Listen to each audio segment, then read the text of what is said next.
সুপ্রিয় শিক্ষার্থীবৃন্দ, আমি মোহাম্মদ আলামিন, সহকারী শিক্ষক Bangla, police line school and college, Bogura. Police line school and college Bogura কর্তৃক আয়োজিত নিয়মিত অনলাইন ক্লাসে তোমাদের স্বাগত জানাচ্ছি।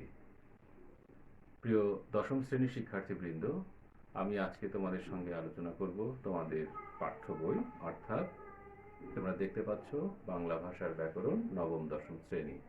এই পাঠ্য বইয়ে আমরা আজকে আলোচনা করব হচ্ছে তোমাদের পঞ্চম অধ্যায়ে দ্বিতীয় পরিচ্ছেদ নিয়ে। প্রিয় শিক্ষার্থীরা, তোমরা বোর্ডে খেয়াল করো, আমাদের আজকের আলোচ্য বিষয় শব্দের যোগ্যতার বিকাশ, বাক্য রীতি, তারপরে আমরা শব্দের ব্যবহার, এই তিনটি বিষয় নিয়ে আজকে আমরা আলোচনা করব। তো প্রিয় শিক্ষার্থীরা, আমরা শুরুতেই আসি হচ্ছে শব্দের যোগ্যতার বিকাশ নিয়ে। শব্দের যোগ্যতা কি তোমরা জানো যে সে যোগ্যতা সেটা আমাদের শুধু শব্দ দিয়ে নয়, আমাদের প্রত্যেকটা ক্ষেত্রে, মানুষের ক্ষেত্রেও এই যোগ্যতার প্রয়োজন হয়ে পড়ে। যোগ্যতা ছাড়া কি কোনো কিছুরই কিন্তু কি নেই, মূল্য নেই। তেমনি একটি সার্থক বাক্য গঠন করতে গেলে সেখানে কি করতে হবে? অবশ্যই শব্দের যোগ্যতার বিষয়টি খেয়াল রাখতে হবে। তোমরা এর আগে একটি আদর্শ বাক্য অথবা সার্থক বাক্য যে গুণ ছিল তিনটি, সেটি সম্পর্কে আমরা আলোচনা করেছিলাম এর আগে। তোমার অর্থাৎ আকাঙ্ক্ষা, আসক্তি এবং যোগ্যতা সম্পর্কে। সেখানে যোগ্যতার বিষয়ে আমরা ধারণা পেয়েছি। এবার আমরা জানবো হচ্ছে শব্দের যোগ্যতার বিকাশ, কিভাবে শব্দ তার যোগ্যতার শব্দের যোগ্যতার বিকাশ লাভ করবে। তোমরা খেয়াল করো, প্রথমে আমরা আলোচনা করব হচ্ছে শিষ্ট রীতি। শিষ্ট রীতি অর্থাৎ রীতিসিদ্ধ প্রয়োগ, অর্থাৎ একটি শব্দের তোমার যে নিয়মসিদ্ধ কিছু ব্যবহার রয়েছে, যে শব্দটিকে এভাবে আমরা ব্যবহার করব। যেমন এখানে দেখো, ছাত্রটির মাথা ভালো। আচ্ছা, এই শব্দের মধ্যে তোমরা খেয়াল করো প্রিয় শিক্ষার্থীরা, শব্দ আছে হচ্ছে মাথা। এখন মাথা কি একটি অঙ্গের নাম। এখন এটি ভালো হতে পারে, খারাপও হতে পারে, কিন্তু এখানে যে বাক্যে যখন আমরা এই মাথা শব্দটিকে ব্যবহার করেছি, তখন দেখো এর অর্থের একটা পার্থক্য দেখা যাচ্ছে। এখন মাথা ভালো মানে মাথার আকৃতি ভালো এরকম কিন্তু বোঝাচ্ছে না। তোমরা বুঝতে পারছো, এখানে মাথা শব্দ দ্বারা বোঝাচ্ছে কি, যে তার মেধা ভালো, অর্থাৎ এই ছাত্রটি মেধাবী। তাহলে এখানে মাথা শব্দটিকে কি আমরা একটি বিশেষ অর্থে প্রকাশ করেছি। এটি হচ্ছে শিষ্ট রীতি অথবা রীতিসিদ্ধ প্রয়োগ। প্রিয় শিক্ষার্থীরা, তোমাদের বাংলা ভাষার ব্যাকরণ পাঠ্য বইয়ের 177 পৃষ্ঠা বের করে নাও, তাহলে তোমাদের এই বিষয়গুলো বা এই লেকচারটি বুঝতে সুবিধা হবে। আশা করি তোমরা বুঝতে পেরেছো যে শিষ্ট রীতি বিষয়টি কি। শিষ্ট রীতি, এটি হচ্ছে শিষ্ট রীতির উদাহরণ, যে আমরা কোন বিশেষ অর্থে শব্দকে ব্যবহার করব। সেই শব্দটির নিজস্ব অর্থ থাকা সত্ত্বেও সেই শব্দটিকে কি একটি বিশেষ অর্থে যখন ব্যবহার করব, এই বিষয়টিকে বলা হবে হচ্ছে শিষ্ট রীতি। প্রিয় শিক্ষার্থীরা, এরপরে তোমরা আসো শব্দের অর্থ সংকোচন। সংকোচন বিষয় শব্দটির সাথে তোমরা পরিচিত। সংকোচন মানে কি, যে সংকুচিত হওয়া বা গুটিয়ে যাওয়া। অর্থাৎ এখানে আমরা বুঝতে পারছি যে একটি শব্দকে যখন কি করব, বাক্যে ব্যবহার করব, তখন তার কি হবে, অর্থের সংকোচন ঘটবে। তোমরা এখানে খেয়াল করো, একটি উদাহরণ আমরা দিয়েছি যে ইনি আমার বৈবাহিক। বৈবাহিক শব্দের অর্থ কি? এখন বৈবাহিক অর্থাৎ বিবাহ সূত্রে সম্পর্কিত।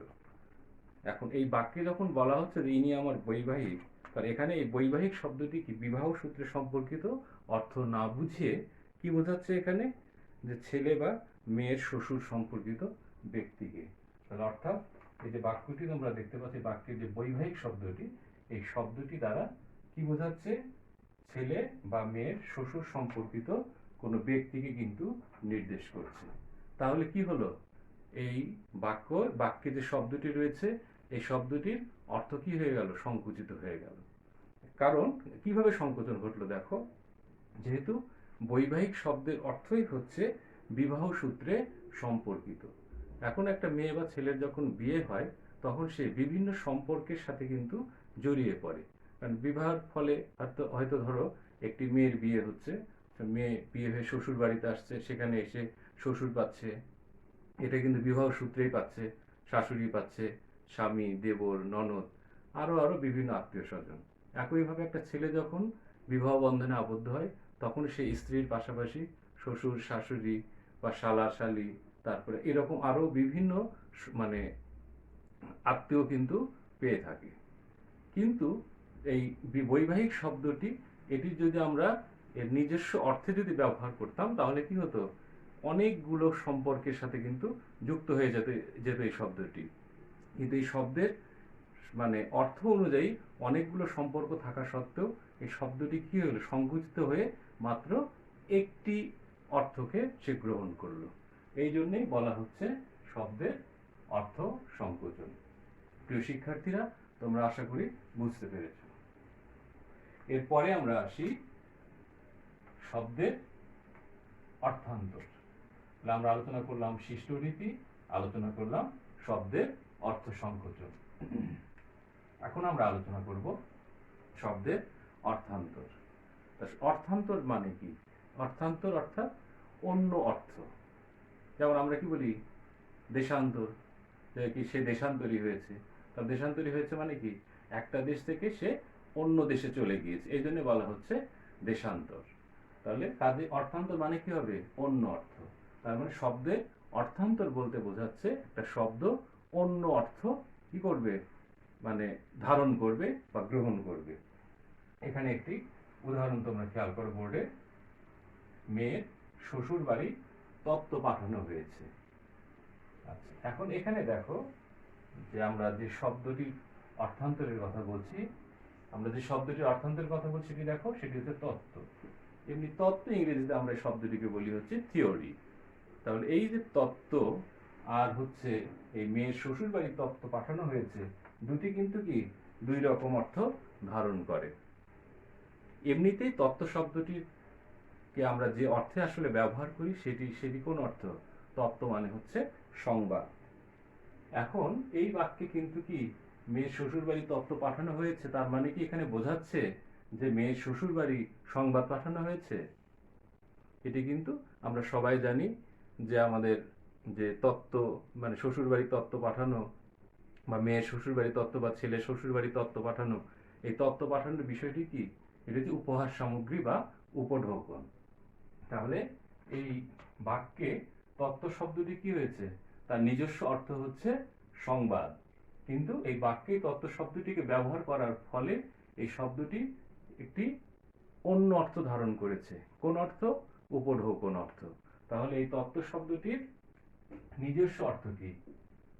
তত্ত্ব শব্দটির নিজস্ব অর্থ হচ্ছে সংবাদ, কিন্তু এখানে কি হলো, এই বাক্যে এসে তত্ত্ব শব্দের অর্থ দাঁড়ালো হচ্ছে উপঢৌকন। কি দাঁড়ালো? উপঢৌকন। তাহলে কি হলো, এই যে সংবাদ শব্দ, এটি কি হলো, অর্থ পরিবর্তন হয়ে গেল, দিয়ে নতুন অর্থ ধারণ করলো। তা তোমরা বুঝতে পেরেছো যে শব্দের অর্থান্তর বিষয়টি কি। প্রিয় শিক্ষার্থীরা, আমরা এবার আসবো হচ্ছে শব্দের উৎকর্ষ। উৎকর্ষ মানে কি? এমনিতে আমরা জানি উৎকর্ষ মানে কি, বিকাশ লাভ করা, অর্থাৎ কারো উৎকর্ষ কোনো বিষয় হচ্ছে তার মানে কি, মানে উন্নতি হচ্ছে, ভালোর দিকে যাচ্ছে। উৎকর্ষ বিষয়টি হচ্ছে পজিটিভ, এটি কিন্তু কি নেগেটিভ নয়। তাহলে শব্দের উৎকর্ষ কিভাবে ঘটবে, তার মানে শব্দের হয়তো যে মূল শব্দের যে অর্থ আছে সেই শব্দের অর্থটা একটু কি হয়তো পেছনগামী বা পশ্চাৎগামী, কিন্তু বাক্যে ব্যবহার করার ফলে সেটা কি হয়ে যাচ্ছে, সেই শব্দটির অর্থ অগ্রগামী হয়ে যাচ্ছে। কাজে অগ্রগামী হওয়া মানেই তো কি পজিটিভ হওয়া, সামনের দিকে এগিয়ে যাচ্ছে, তার মানেটা কি উৎকর্ষ। আমরা একটি উদাহরণ দিয়ে বোঝার চেষ্টা করি। প্রিয় শিক্ষার্থীরা, তোমরা এখানে খেয়াল করো আমাদের বোর্ডে যে আমরা একটি বাক্য লিখেছি, শ্রীরামকৃষ্ণ পরমহংস। আচ্ছা, আমাদের এখানকার আলোচ্য বিষয়টা হচ্ছে এই পরমহংস শব্দ নিয়ে। এখন পরমহংস শব্দের অর্থ কি? পরমহংস শব্দের অর্থ কি? পরম মানে হচ্ছে শ্রেষ্ঠ, পরম মানে শ্রেষ্ঠ, আর হংস মানে হচ্ছে হাঁস। এখন শ্রীরামকৃষ্ণ, রামকৃষ্ণ তো জানো তিনি কি একজন মানে বিশিষ্ট ব্যক্তিত্ব, ঠিক আছে, এবং তিনি হচ্ছে একজন বিখ্যাত ধর্ম প্রচারক ছিলেন। এখন কাজে শ্রীরামকৃষ্ণ পরমহংস মানে শ্রীরামকৃষ্ণের শ্রেষ্ঠ হাঁস, এটি কিন্তু কি অবশ্যই হাঁস নয়, এটি আসলে যদি আমরা পরমকৃষ্ণ মানে শ্রেষ্ঠ হাঁস বুঝি, বিষয়টি কিন্তু হাস্যকর হবে, সত্যিকার অর্থে হাস্যকর হবে। কিন্তু এই শ্রীরামকৃষ্ণ পরমহংস বলতে কি বোঝাচ্ছে, এখানে কিন্তু হাঁসের সাথে কিন্তু কোনো সম্পর্ক নেই। শ্রীরামকৃষ্ণ ছিলেন কি একজন বিখ্যাত সন্ন্যাসী। এখানে পরমহংস দ্বারা কি বোঝাচ্ছে, একজন শ্রেষ্ঠ সন্ন্যাসী ছিলেন, তিনি সন্ন্যাস ব্রত পালন করতেন এবং কি মানব কল্যাণে এবং ধর্ম প্রচারে নিজের জীবনকে তিনি উৎসর্গ করেছিলেন। কাজে এই শব্দের মধ্যে হংস শব্দ থাকা সত্ত্বেও এখানে কিন্তু এই শব্দের মানে অর্থ করলে দাঁড়াতে শ্রেষ্ঠ হাঁস, কিন্তু বাক্যে ব্যবহার করার ফলে এই হংসের অর্থ কিন্তু পরিবর্তন হয়ে একটি ভালো অর্থ ধারণ করছে। অর্থাৎ মূল শব্দের অর্থটা কি মন্দের দিকে ছিল, অর্থাৎ পশ্চাৎগামী, কিন্তু বাক্যে ব্যবহার করার ফলে সেটি কি হয়ে গেছে, অগ্রগামী। তার মানে শব্দের কি হলো এখানে, উৎকর্ষ হলো। তাহলে পেছন থেকে যদি আমরা সামনে এগিয়ে যেতে পারি, এই বিষয়টিকে আমরা কি বলবো, উৎকর্ষ। তাহলে এই বাক্যে ব্যবহার করার ফলে শব্দটি কি হয়ে গেল, উৎকর্ষতা লাভ করলো, অর্থাৎ উৎকর্ষ হলো শব্দের। প্রিয় শিক্ষার্থীরা, আমরা আশা করছি বুঝতে পেরেছি আমরা এটি। এরপরে আসা হচ্ছে শব্দের অপকর্ষ। শব্দের অপকর্ষ বলতে কি বোঝায়, এর আগে যেটা বললাম উৎকর্ষের কথা, উৎকর্ষেরই কিন্তু কি বিপরীত বিষয় হচ্ছে অপকর্ষ। অর্থাৎ এটি কি হবে, ভালো থেকে মন্দের দিকে যাবে, অর্থাৎ সামনে থেকে সে পেছনে চলে যাবে। অর্থাৎ একটি শব্দের অর্থ ভালো, কিন্তু বাক্যে ব্যবহার করার ফলে সেই অর্থটা কি হয়ে যাচ্ছে, শব্দটা পশ্চাৎগামী হয়ে যাচ্ছে। একটি উদাহরণ খেয়াল করলে আমরা বুঝতে পারবো বিষয়টি। এখানে বাক্যে দেখো, জ্যাঠামি করো না। বাক্যের যে জ্যাঠামি শব্দ, কারণ জ্যাঠা শব্দটা আমরা জানি, জ্যাঠা শব্দের অর্থ কি, মানে বাবার যে বড় ভাই থাকে তাকে সাধারণত আমরা মানে বড় চাচা অনেকে বলে, আবার অনেকেই জ্যাঠা সম্বোধন করে থাকে। জ্যাঠা মানেই হচ্ছে সম্মানিত কোনো ব্যক্তি।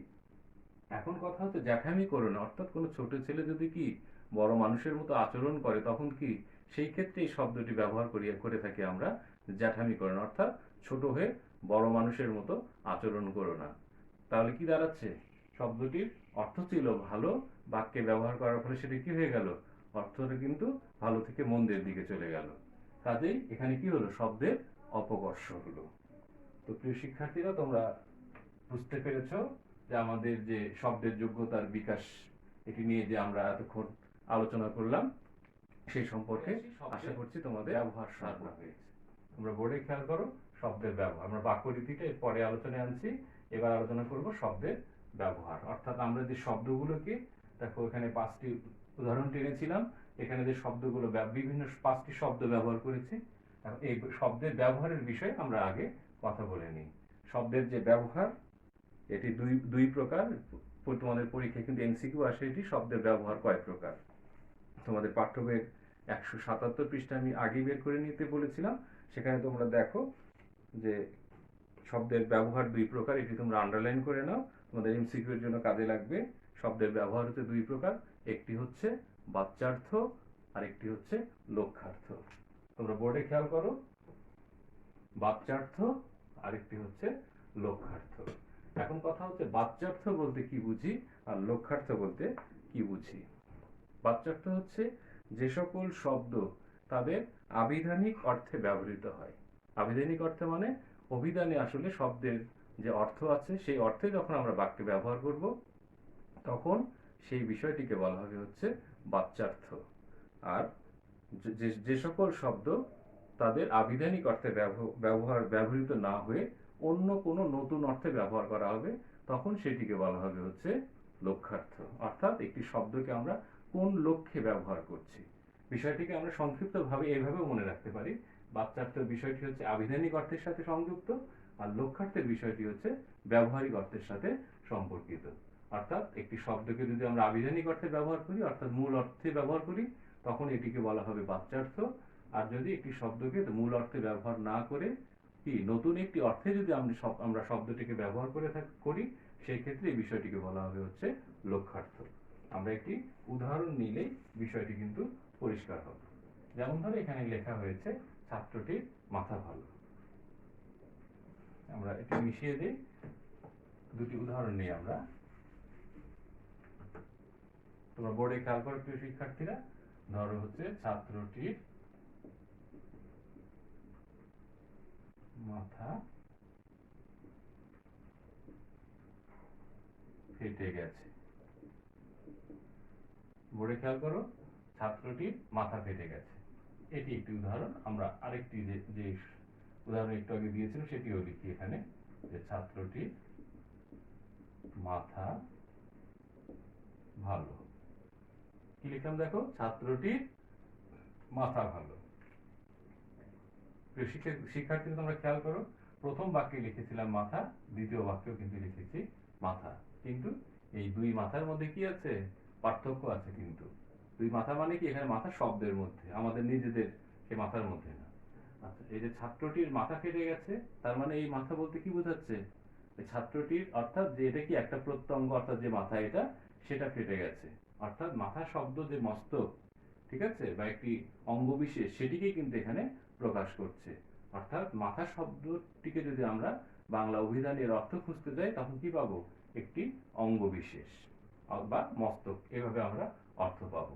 তাহলে এটি কি হলো, কোন অর্থ অনুযায়ী ব্যবহার করা হলো, মাথা শব্দটি আবিধানিক অর্থে। তাহলে এখানে দেখো, তাহলে মাথা এই শব্দ আমরা প্রথম বাক্যে কি ব্যবহার করেছি, প্রথম বাক্য দ্বিতীয় বাক্য, প্রথম বাক্যে ব্যবহার করেছি এটি কি হিসেবে, অঙ্গ হিসেবে ব্যবহার করেছি। আর দ্বিতীয় বাক্যে দেখো ছাত্রটির মাথা ভালো, এই বাক্যটি নিয়ে আমরা এর আগে আলোচনা করেছি। এই ছাত্রটির মাথা ভালো, এই বাক্যে মাথা শব্দটি কোন অর্থে ব্যবহার করা হয়েছে, ব্যবহার করা হয়েছে হচ্ছে কি মেধা অর্থে, অর্থাৎ ছাত্রটির মেধা ভালো। তাহলে এখানে এসে কি হয়ে গেল, মেধা অর্থ। তোমরা খেয়াল করো, এখানে আমরা যে বাচ্চার্থের কথা বলেছিলাম আবিধানিক অর্থে ব্যবহার, তাহলে প্রথম যে বাক্যে আমরা লিখেছিলাম ছাত্রটির মাথা ফেটে গেছে, এই বাক্যে মাথা শব্দটি কোন অর্থে ব্যবহার করা হয়েছে, আবিধানিক অর্থে ব্যবহার করা হয়েছে। তাহলে এটি আমরা কি বলবো, বাচ্চার্থ। আর দ্বিতীয় বাক্যে তোমরা খেয়াল করো, ছাত্রটির মাথা ভালো, তাহলে এই বাক্যে মাথা শব্দটি কোন অর্থে ব্যবহার করা হয়েছে, একটি নতুন অর্থে ব্যবহার করেছি। তাহলে এই বিষয়টিকে কি বলবো আমরা, লক্ষ্যার্থ। অর্থাৎ দ্বিতীয় বাক্যে আমরা পেয়েছি শব্দের কি ব্যবহারিক অর্থ, আর প্রথম বাক্যে পেয়েছিলাম আবিধানিক অর্থ। অর্থাৎ আবিধানিক অর্থে ব্যবহার করলে তাকে আমরা বলবো বাচ্যার্থ, আর কি ব্যবহারিক অর্থে ব্যবহার যদি করে থাকি আমরা, তাকে আমরা বলবো লক্ষ্যার্থ। তো প্রিয় শিক্ষার্থীরা, আমরা এতক্ষণ জানলাম হচ্ছে শব্দের ব্যবহার সম্পর্কে। বাক্যরীতি তোমাদের 177 পৃষ্ঠায় তোমরা খেয়াল করো, এই বিষয়টি হচ্ছে যে কোনো কোনো শব্দ বা শব্দ সমষ্টি থাকে যেগুলো কি আমরা বাক্যে ব্যবহৃত হয়ে অর্থের দিক থেকে সেগুলো কি হয়ে যায়, বৈচিত্র্যপূর্ণ হয়ে ওঠে। বৈচিত্র্য মানে কি, এটা বিভিন্ন অর্থে ব্যবহার হয়ে থাকে, তখন সে সকল শব্দ বা শব্দ সমষ্টিকে আমরা বলবো হচ্ছে বাগধারা বা বাক্যরীতি। তো শিক্ষার্থী, তোমরা বুঝতে পেরেছো যে বাগধারা বা বাক্যরীতি বিষয়টি কি, এটি হচ্ছে একটি শব্দের নিজস্ব অর্থ থাকা সত্ত্বেও বাক্যে ব্যবহারের ফলে এর কি হয়, অর্থ বৈচিত্র্য সৃষ্টি হয়। মানে বিভিন্ন ধরনের অর্থে একটি শব্দকে আমরা ব্যবহার করতে পারি। এই বিষয়টাকেই বলা হয় হচ্ছে বাক্যরীতি অথবা বাগধারা। তোমাদের পাঠ্যবইয়ে বেশ কিছু শব্দ নিয়ে এর আলোচনা রয়েছে, যেমন ধরো মুখ শব্দযোগে বাগধারার উদাহরণ। এখানে কিছু উদাহরণ তোমাদের দেয়া আছে। এই মুখ শব্দটিকে আমরা বিভিন্ন অর্থে বাক্যে ব্যবহার করেছি। যেমন ধরো, এ ছেলে বংশের মুখ রক্ষা করবে। তোমরা একটু বইটা হাতে নাও, নিয়ে তোমরা ক্লাসটি করো, তাহলে তোমাদের বুঝতে সহজ হবে। দেখো, এ ছেলে বংশের মুখ রক্ষা করবে। তাহলে এই বাক্যে মুখ শব্দের দ্বারা কি বোঝাচ্ছে, আমরা এমনিতে জানি মুখ শব্দের আবিধানিক অর্থ কি, মুখ এটিও একটি অঙ্গ বিশেষ, কিন্তু এই বাক্যে মুখ রক্ষা করার বলতে কি বোঝাচ্ছে, সম্মান বাঁচানো। দেখো, একটি নতুন অর্থ ধারণ করলো। আবার দেখো, শুধু শুধু ছেলেটাকে মুখ করছো কেন, এই বাক্যে আবার মুখ শব্দটি কি হয়েছে, গালমন্দ করা অর্থে। তাহলে কি হলো, নতুন অর্থে, অর্থাৎ অর্থে বৈচিত্র্য সৃষ্টি হচ্ছে। আবার এবার গিন্নির মুখ ছুটেছে, এখানে মুখ শব্দটি কি হয়েছে, মুখ ছুটেছে, অর্থাৎ সে গালিগালাজ করা শুরু করে দিয়েছে। আবার দেখো, টক খেয়ে মুখ ধরে আসছে, তার মানে কি, মুখ ধরে আসা মানে কি, মুখের স্বাদ নষ্ট হয়ে গেছে। তাহলে এখানে মুখ শব্দটি কি হয়ে গেল? কোন অর্থে ব্যবহার করা হলো? স্বাদ নষ্ট হওয়া অর্থে। আবার দেখো খোদা মুখ তুলে চাইলে অবশ্যই ব্যবসায় লাভ হবে। কাজে এখানে আবার দেখো খোদার মুখ তুলে চাওয়া, এই মুখ শব্দটি কি? খোদার অনুগ্রহ লাভ করা বোঝাচ্ছে। এরকম তোমাদের বইয়ে তোমরা দেখবে 178 পৃষ্ঠায় দেখো হাত শব্দের ব্যবহার এখানে দেখানো হয়েছে। যেমন হাত আসা, হাত গুটানো, হাত করা, হাত ছাড়া, হাত থাকা, এই বিভিন্ন দেখো অর্থে ব্যবহার করা হয়েছে। তোমাদের এগুলো পরীক্ষায় কিভাবে আসে সে সম্পর্কে তোমাদের একটু ধারণা দিয়ে নিই। যেমন ধরো কাজ করতে করতে কাজে হাত আসবে, তাহলে এই বাক্যে হাত শব্দটি কোন অর্থে ব্যবহার করা হয়েছে বা কোন অর্থে ব্যবহৃত হয়েছে? এই হাত শব্দটি দক্ষতা অর্থে ব্যবহৃত হয়েছে। এভাবে কিন্তু তোমাদের পরীক্ষা একটি বাক্য দিয়ে এই বাক্যটি কোন অর্থে বা বাক্যের শব্দটি কোন অর্থে ব্যবহৃত হয়েছে মানে সেইভাবে কিন্তু পরীক্ষায় প্রশ্ন আসবে। আবার দেখো হাত গুটিয়ে বসে আছো কেন? তাহলে হাত গুটিয়ে বসে থাকা মানে কি? কাজ সে বন্ধ করে রেখেছে, অর্থাৎ কার্যে বিরতি দেয়া। তাহলে বাক্যের হাত শব্দটি কোন অর্থে ব্যবহৃত হয়েছে? কার্যে বিরতি অর্থে। এভাবে তোমাদের যে পাশে দেখো যে অর্থগুলো দেওয়া আছে অর্থ সহ কিন্তু পড়ে নিতে হবে। তারপরে দেখো হাত শব্দের রীতিসিদ্ধ প্রয়োগ। এই রীতিসিদ্ধ মানে কি? ওই যে নিয়ম, যে এই শব্দটি এই অর্থেই আমরা ব্যবহার করব, সেটাকে হচ্ছে রীতিসিদ্ধ। যেমন হাতের পাঁচ, এর অর্থ হচ্ছে শেষ সম্বল। হাতের পাঁচ মানে কি? যেমন হাতের পাঁচ মানে 5 আঙ্গুল, তা কিন্তু নয়, এখানে যে শেষ সম্বল অর্থে ব্যবহার করা হয়েছে। এগুলো হচ্ছে রীতিসিদ্ধ প্রয়োগ। এভাবে কিন্তু আসে যে নিচের কোন বাক্যে হাত শব্দের রীতিসিদ্ধ প্রয়োগ ঘটেছে। উপরে কিন্তু আমরা পড়লাম কি? হাত শব্দের বিভিন্ন অর্থে ব্যবহার, আর এগুলো কিন্তু হাত শব্দের কি? শিষ্ট প্রয়োগ বা রীতিসিদ্ধ প্রয়োগ। এভাবে কিন্তু পরীক্ষায় প্রশ্ন আসে। দুইভাবেই কিন্তু তোমাদের খেয়াল রাখতে হবে। তাহলে রীতিসিদ্ধ প্রয়োগ বা শিষ্ট প্রয়োগটা হচ্ছে নির্দিষ্ট এই শব্দটিকে আমরা কি করতে পারবো না? পাল্টাতে পারবো না বা অন্য অর্থে ব্যবহার করতে পারবো না। এরপরে দেখো 2 নম্বরে উদাহরণ দেওয়া আছে মাথা শব্দের ব্যবহার। এটিও তোমার মানে বিভিন্ন অর্থে ব্যবহার একটা একটা সাধারণ প্রয়োগ, আর একটা হচ্ছে রীতিসিদ্ধ প্রয়োগ। তোমরা এটা পড়ে নিবে। যেমন এখানে গুরুত্বপূর্ণ কিছু বিষয়গুলো নিয়ে তোমাদের বলে দিই। যেমন ধরো গাঁয়ের মাথা মানে প্রধান যে থাকে মোড়ল, পরীক্ষা আসে। তারপরে মাথা দেওয়া অর্থাৎ কোনো কাজে কি? মাথা দেওয়া মানে কি? দায়িত্ব গ্রহণ করা। তারপরে মাথা ঘামানো মানে কোনো বিষয়ে মাথা ঘামানো মানে কি? যে সেটা নিয়ে আমি ভাবছি বা চিন্তা করছি, ভাবনা করা, এই অর্থে ব্যবহার। তারপরে দেখো হচ্ছে রাগের মাথায় হঠাৎ ক্রোধবশত। তারপরে রাস্তার মাথায় মানে কি? রাস্তা মানে একটা মিলন স্থলে সে হয়তো দেখা করার কথা বলছে, এখানে হচ্ছে মিলন স্থলে মাথায় বলতে মাথা শব্দটি কোন অর্থে ব্যবহার করা হয়েছে? মিলন স্থল অর্থে। তারপরে দেখো কাঁচা শব্দের ব্যবহার। যেমন কাঁচা আম, অপরিপক্ক। তারপরে ধরো কাঁচা খাতা, খসড়া খাতা। আমরা আগে যেমন পরীক্ষা পাকা খাতা, কাঁচা খাতার একটা ব্যবহার ছিল আগে, বিশেষ করে এটা গণিতের ক্ষেত্রে হতো যে পাকা খাতা করা অর্থাৎ অঙ্ক হয়তো কাঁচা খাতা অর্থাৎ খসড়া খাতা, সেখানে মানে খসড়া করা হতো, তারপর পাকা খাতায় সেগুলোকে তুলে মানে লিখে রাখা হতো পরিষ্কারভাবে, সেখানে কাটাকাটি থাকতো না, ঠিক আছে, যাতে পরীক্ষার আগে সেটা অনুশীলন করতে সহজ হয়। এরকম ধরো কাঁচা কথা, গুরুত্বহীন কথা, কাঁচা ঘুম, অল্পক্ষণের ঘুম, ঠিক আছে। তারপরে কাঁচা বয়স, অপরিণত বয়স। আবার দেখো হচ্ছে পাকা শব্দের ব্যবহার দেখানো হয়েছে। রীতিসিদ্ধ মানে পাকা কথা, কারণ কি হয়তো বিয়ের মানে আনুষ্ঠানিকতা, সেখানে কি বলছে যে বিয়ের পাকা কথা হয়ে গেছে। এরকম ভাবে তোমার হচ্ছে রীতিসিদ্ধ প্রয়োগ, শেষ সিদ্ধান্ত সূচক। এইভাবে তোমাদের দেখো কড়া শব্দের ব্যবহার দেখানো হচ্ছে রীতিসিদ্ধ। মনে করলাম এবার তীর্থে যাব মানে কি? এ মনে করা মানে সে কি সংকল্প করেছে এবার সে যাবে, বা মনে করলাম এবার হজে যাব, কারণ হজে যাওয়ার জন্য মন স্থির করেছে, এটি সংকল্প করা অর্থে ব্যবহার করা হচ্ছে। এরকম ধরো আছে ধরা ক্রিয়াপদের রীতিসিদ্ধ প্রয়োগ। কান ধরা, দোষ ধরা, পথ ধরা। আর তোমাদের যেমন ধরো ম্যাও ধরা, এটি খুবই গুরুত্বপূর্ণ, পরীক্ষায় বিভিন্ন সময় আসে। এটা দায়িত্ব নেওয়া অর্থে ব্যবহার করা হয় ধরা শব্দটি। তারপরে গো ধরা, একগুমি করা। আচ্ছা, এরপরে আসো তোমরা 180 পৃষ্ঠায়। যেমন শব্দাত্মক ও পদাত্মক বাগধারার অর্থের পার্থক্য। যেমন ধরো গা সওয়া, গায়ে সওয়া, মানে শব্দ প্রায় একই রকম শুনতে লাগে, কিন্তু কি সামান্যতম বানানগত কিছু পার্থক্য থাকে। যেমন গা সওয়া, যেমন কি এই বিষয়টি আমার গা সওয়া হয়ে গেছে মানে কি অভ্যস্ত হয়ে গেছে। আবার গায়ে সওয়া, তার মানে কি গায়ে মানে শরীরে, সওয়া মানে হচ্ছে এখানে সহ্য করা, অর্থাৎ দেহে সহ্য হওয়ার বিষয়। তাহলে এখানে দেখো মানে বলতে গেলে কিন্তু একই রকম শোনাচ্ছে, গা সওয়া, গায়ে সওয়া, সামান্য কিন্তু বানানের পার্থক্য, কিন্তু অর্থ কি হয়ে যাচ্ছে, ভিন্ন হয়ে যাচ্ছে। এরকম গা লাগা, গায়ে লাগা। গা লাগা মানে কি, মনোযোগ দেওয়া, আবার গায়ে লাগা হচ্ছে অনুভূত হওয়া। এরকম পায়ে পড়া, ক্ষমা প্রার্থনা করা, আবার পায়ে পড়া, এটাও আবার খোসামুদে। এরকম অনেক সময় পায়ে পড়ে কি বসে থাকে, উঠতে চায় না, যে এটা হচ্ছে খোসামুদে, মানে কি সে তাকে কি করছে, তোয়াজ করছে যে এই কাজটি তাকে করে দিতেই হবে, বা এই বিপদ থেকে তাকে বাঁচাতেই হবে। এরকম ভাবে পায়ে পড়া, অনেক মানুষের স্বভাব থাকে পায়ে পড়ার স্বভাব, গায়ে পড়ার স্বভাব, এগুলো আমরা শব্দ ব্যবহার করি। আচ্ছা, এখানকার দেখো দুটি গুরুত্বপূর্ণ বিষয় আছে, একটি হচ্ছে হাত আসা আর হাতে আসা। হাত আসা মানে হচ্ছে অভ্যস্ত হওয়া, আরেকটি হচ্ছে হাতে আসা হচ্ছে আয়ত্ত হওয়া।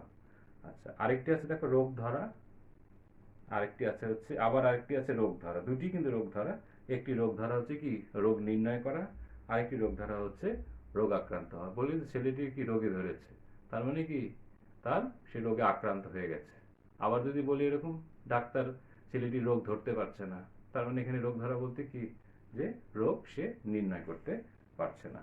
প্রিয় শিক্ষার্থীরা, আমরা এতক্ষণ আলোচনা করলাম শব্দের যোগ্যতার বিকাশ, শব্দের ব্যবহার এবং বাক্যরীতি নিয়ে। তো আমরা আজকের ক্লাস এখানে শেষ করতে যাচ্ছি। প্রিয় শিক্ষার্থীরা, তোমরা ভালো থাকো, সুস্থ থাকো, সুন্দর থাকো। আবারও দেখা হবে, আবারও নতুন একটি ভিডিও ক্লাস নিয়ে। সেই পর্যন্ত তোমাদের সুস্বাস্থ্য কামনা করে আজকের ক্লাস এখানে শেষ করছি। ধন্যবাদ সবাইকে।